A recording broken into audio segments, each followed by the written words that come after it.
In today's Your Healthy Family, is leg pain keeping you up at night? And I'm not talking about the growing pains, the leg aches that kids deal with when they're young. I'm talking about if you're an older person and this leg pain is new to you, you really should consider getting it looked at. At the American Vein and Vascular Clinic in Southern Colorado, the way they do business has changed after closing for nearly 2 months during the initial phases of the pandemic. So everybody in our office wears a mask universally, not only to protect each other, but to protect our patients. We're very conscientious of keeping appropriate distance. So unfortunately, there's no more handshakes. And so there's just necessary steps that we're taking to protect each other and our patients. We have installed protective barriers between our check-in area and our patients. When we are ready for a patient's appointment, we will call them and ask them to wait in their car before coming in. We do a lot more cleaning of general space, our lobby, our check-in area, and spaces that you might not normally sterilize multiple times a day are getting cleaned multiple times a day. How would you know if you have vein issues in your legs that need treatment?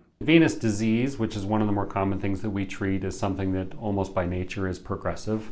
So when somebody's 16, they typically don't have it. When somebody's 50 or 70, they typically do have it, or they're much more common in that age category. So over time, it does become progressive. And so if you are living with symptoms of venous disease, for example, cramping, swelling, aching, varicose veins, restlessness at night, cramping at night, a lot of those things are very treatable. And for most people, they can be quite debilitating. And so it does impact your quality of life. And so if you're not treating those and it's just progressively getting worse, it's not the kind of thing that just goes away on its own. For folks with nocturnal or nighttime symptoms, they definitely do have an impact on their quality of sleep and the number of hours that they're able to sleep.